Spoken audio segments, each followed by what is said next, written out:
Hey everyone, a very happy morning to all of you. मैं हूं Sandeep Singh, retired Indian revenue service officer, और आज की वीडियो में बात करने वाले कि recently that is on 19th of June एक जीएसटीएन ने एडवाइजरी इशू किया है on the issue of handling of inadvertently rejected records on IMS. IMS आपको पता है कि कुछ दिन पहले इंट्रोड्यूस हुआ था, जहाँ पे जो भी सप्लायर कोई टैक्स इनवॉइस अपलोड करता है या उसके GSTR1 या IFF के माध्यम से, तो जो रिसिपिएंट है उसके एंड पे वो इनवॉइस दिखता है, जिसके लिए उसके पास 3 ऑप्शन होते हैं, या तो उसको एक्सेप्ट करे, रिजेक्ट करे, या उसको कोई पेंडिंग छोड़ दे। सो कई सारे टैक्स पेयर्स को काफ़ी परेशानियों का सामना करना पड़ रहा था इन दोज केसेस जहाँ पे बाय मिस्टेक उन्होंने किसी पर्टिकुलर टैक्स इनवॉइस को रिजेक्ट कर दिया है। तो उन केसेस में आगे क्या करना था उन्हें समझ में नहीं आता था, और उसका इम्पैक्ट जो हो रहा था, जो सप्लायर्स पे भी हो रहा था और रिसिपिएंट पे तो हो ही रहा था, आईटीसी के ऊपर और टैक्स लायबिलिटी के ऊपर। तो उन्होंने बहुत सारे रिप्रेजेंटेशन किए, तो finally the government issued this advisory, जो कि काइंड ऑफ सिंप्लीफाई करता है पूरे प्रोसेस को, और ये बताता है कि इन केस अगर रिसिपिएंट के द्वारा कोई टैक्स इनवॉइस या क्रेडिट नोट या डेबिट नोट या इको डॉक्यूमेंट रिजेक्ट हो जाते हैं, तो ऐसे केसेस में उन्हें क्या करना चाहिए था। तो इसलिए ये एडवाइजरी इशू की गई थी। तो आइए हम देखते हैं कि ये बेसिकली जो एडवाइजरी है क्या बात करती है। आप देख सकते हैं जो एडवाइजरी इशू की गई थी, और इसका हमने बनाया है एक काइंड ऑफ समरी है जो कि मैं आपसे डिस्कस करने वाला हूँ। तो क्वेश्चन नंबर 1 है कि how can the recipient avail ITC of wrongly rejected invoice, debit note या eco documents in IMS as corresponding GSTR 3B of same period was also filed by the recipient।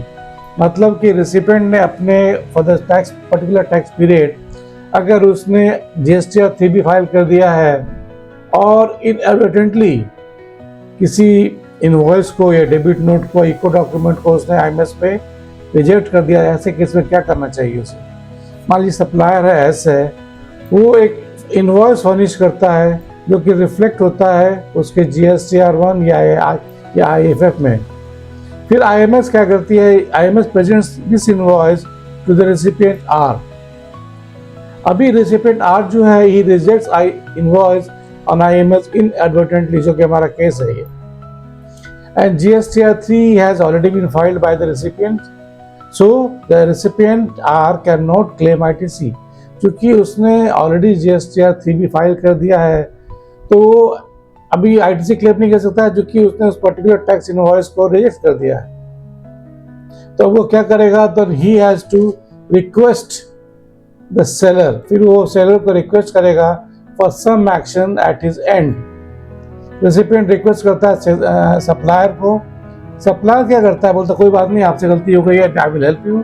So he furnishes the same invoice. Important बात यहाँ क्या है जो कि आपको ध्यान में रखनी है, उससे वो जो सेम इनवॉइस है उसी इनवॉइस को रीफर्निश करना है। वो रीफर्निश कैसे करेगा, उसके पास 2 ऑप्शन है, या तो वो GSTR1A के माध्यम से करेगा अगर वो सेम पीरियड के लिए है और उसके पास टाइम लिमिट अवेलेबल है, या फिर वो GSTR1 या IFF के जा करके उसके अमेंडमेंट टेबल में जाएगा और वहाँ पर जा करके वो इनवॉइस को रिफर्निश करेगा फॉर द सब्सिक्वेंट पीरियड। मतलब अगर ये इनवॉइस अप्रैल महीने की थी, तो फिर वो जिसको उसने रिजेक्ट किया था, फिर वो मई के महीने का जब GSTR1 फाइल करेगा, वहाँ जाके उसको ये फाइल करनी है, रिफर्निश करनी है इनवॉइस। लेकिन ख्याल रहे कि ये इनवॉइस वो कहाँ पर रिफर्निश करेगा, अमेंडमेंट टेबल पे, अदरवाइज वो इनवॉइस उसका 2 बार आ जाएगा और उसको पोर्टल एक्सेप्ट नहीं करेगी। इसलिए उसको GSTR1 में जाना है, अमेंडमेंट टेबल में जा करके वहाँ उस पर्टिकुलर टैक्स इनवॉइस को रिफर्निश करना है। अभी फिर आईएमएस क्या करती है, IMS presents this amended invoice to the recipient. Amended मतलब ये वही इनवॉइस होता है, इसमें चेंज नहीं होता है, जो दोबारा फर्निश किया जाता है। And then recipient accepts invoice on IMS and recomputes GSTR 2B on IMS, and then जो उसका जो GSTR 2B है that shows full ITC available for the invoice and the recipient can avail ITC. So इस प्रकार से सरकार ने बताया है कि किस प्रकार से अगर आपने किसी पर्टिकुलर टैक्स इनवॉइस को रिजेक्ट कर दिया तो कैसे आप उसको रीफर्निश करवा सकते हैं by the seller, supplier and claim your ITC.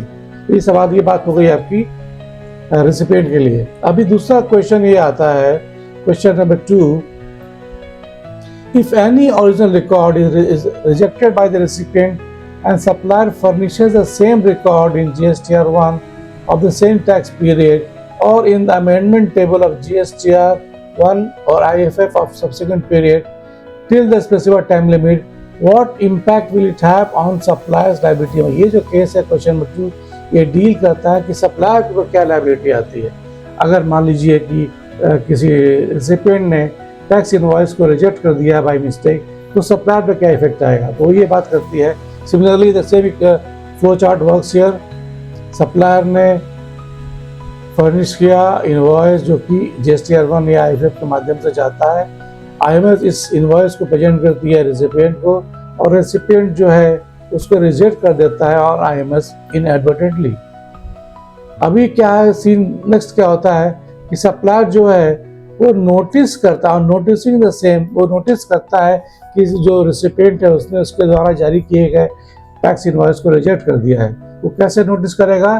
जैसे हम जानते हैं IMS में 2 व्यूज होते हैं, एक होता है सप्लायर्स व्यू, एक होता है रेसिपिएंट्स व्यू.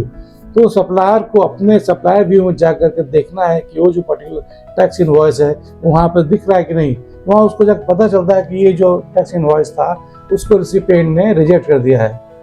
तो ये एक तरीका है पता करने का सप्लायर के लिए. या दूसरा तरीका ये है कि उसको रेसिपिएंट ही रिक्वेस्ट करके कहता है कि भाई आप मुझसे ये रिजेक्शन हो गया है तो आप कुछ एक्शन करें.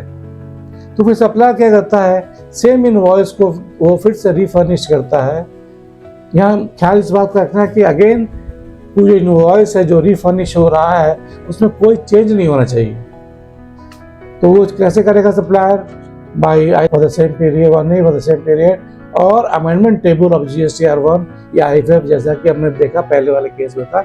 इन a similar way the supplier will refurnish the invoice either by GSTR1A और 1 या IFF. अब इस केस में क्या होता है कि आप सवाल पूछ सकते हैं कि अगर जो सप्लायर है अगर 2 बार इनवॉइस को अगर वो फर्निश करता है तो क्या उसकी लायबिलिटी बढ़ जाएगी? क्योंकि उसने 2 बार इनवॉइस डाला है, तो क्या उसकी जो टैक्स लायबिलिटी वो बढ़ जाएगी? इसका जवाब ये है कि नहीं, ऐसा नहीं होगा. उसकी liability will remain unchanged as the delta value. Delta value क्या होता है कि जो डिफरेंस होता है, जैसे मान लीजिए कि एक इनवॉइस इशू किया गया है जिसका वैल्यू 1 लाख रुपया है और दूसरा इनवॉइस इशू किया है 1,10,000 का. यहाँ जो डिफरेंस है 10,000 रुपये का, दैट इज डेल्टा वैल्यू. तो अमेंडमेंट टेबल जो है ये डेल्टा वैल्यू को ही लेता है. सो दस in the present case of same value, चूंकि इस केस में सेम इनवॉइस है, वैल्यू सेम है, तो डेल्टा वैल्यू इज निल. इसीलिए टैक्स सप्लायर है उसके ऊपर कोई भी एडिशनल टैक्स लायबिलिटी नहीं आएगी क्योंकि delta value will be nil. So उसकी जो लायबिलिटी है that will be remain unchanged. And this is the question number 2. And now we go to question number 3. As a recipient taxpayer, how to reverse ITC of wrongly rejected credit note in IMS as the corresponding 3B has already been filed. मतलब कि आपने कोई credit note अगर आपको issue हुआ है supplier के जरिए से माध्यम से और उसको रेसिपिएंट ने बाय मिस्टेक रिजेक्ट कर दिया है, तो उसका इफेक्ट क्या होगा? वो जो ITC है उसको कैसे रिवर्स करेगा? जबकि ये GSTR 3B है जो ऑलरेडी फाइल हो चुकी है. तो हम चलते हैं अपने फ्लो चार्ट के ऊपर. सिमिलरली वही कहानी है यहाँ पे भी है. सप्लायर है, उसने एक फ्रेश क्रेडिट फर्निश करता है क्रेडिट नोट जो कि आता है GSTR1 में या IFF में. IMS क्या करती है, इसको प्रेजेंट करती है जो क्रेडिट नोट को रेसिपिएंट के पास. रेसिपिएंट उसको रिजेक्ट करता है by mistake on IMS. GSTR 3B जो है ऑलरेडी फाइल हो चुकी है. अभी क्या है कि रेसिपिएंट R जो है उसने रॉन्गली अवेल कर लिया ITC ऑन क्रेडिट नोट, क्योंकि उसने GSTR 3B फाइल कर दिया. That means he has wrongly availed the ITC on credit note, क्योंकि उसने उस क्रेडिट नोट को एक्सीडेंटली रिजेक्ट कर दिया था। तो जो क्लेम किया था उसने अवेल किया था ITC, वो रॉन्ग हो जाता है, तो उसको ITC को रिवर्स करना पड़ेगा। तो वो कैसे करेगा? वो अगेन वो सप्लायर जो है, रेसिपिएंट है, he will request the supplier कि भाई ये मुझसे गलती हो गई है, मेरी हेल्प करें। तो रेसिपिएंट रिक्वेस्ट करता है सप्लायर को, supplier furnishes the same credit note. Supplier क्या करता है? जो सेम क्रेडिट नोट को फिर से रिफर्निश करता है। माइंड यू, इस क्रेडिट नोट में कोई चेंज नहीं होना चाहिए। वो कैसे करता है supplier? Either by GSTR 1A for the same period और amendment table in GSTR 1IFA for the subsequent period. अब IMS क्या करती है? It presents amended CN to the recipient, वो उसको एक्सेप्ट कर लेता है और फिर अपना रिकम्प्यूट करता है GSTR 2B और IMS, and GSTR 2B shows the ITC reduced by full CN value and then the recipient reverses ITC। So ये कहानी है कि किस प्रकार से अगर क्रेडिट नोट इनएडवर्टेंटली रिजेक्ट हो गया तो किस प्रकार से वो अपने ITC को रिवर्स कर सकता है। नेक्स्ट सिनेरियो आता है कि सेम कहानी है तो उसका सप्लायर की लायबिलिटी में क्या असर होगा। एक्सक्यूज मी, अगर मान लीजिए सेम क्रेडिट नोट है जो कि रिजेक्ट हो जाता है तो सप्लायर के लायबिलिटी में क्या असर होगा। Let us see the flow chart. Supplier ने फर्निश किया क्रेडिट नोट जो कि GSTR 1 या IFA 1FFF में आया। IMS ने प्रेजेंट किया CN to the recipient, recipient reject CN on the IMS। अब सप्लायर की लायबिलिटी क्या होती है? अभी क्या कि द ओरिजिनल क्रेडिट नोट जो था दैट रिड्यूसेस सप्लायर्स लायबिलिटी। जैसे हम जानते हैं क्रेडिट नोट जो होता है वो सप्लायर की लायबिलिटी को रिड्यूस करता है, लेकिन वो अगर रिजेक्ट हो जाता है तो जो लायबिलिटी है adds back to the supplier. क्योंकि वो क्रेडिट नोट एक्सेप्ट हो गया है, रिजेक्ट हो गया है, तो जो लायबिलिटी थी वो बढ़ जाती है सप्लायर की।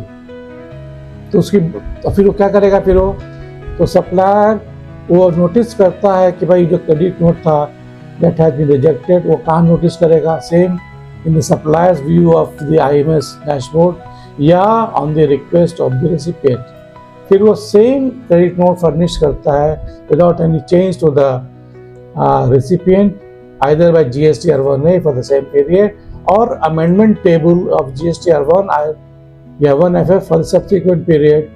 So net impact on liability क्या होती है? जीरो हो जाती है उसकी। Why?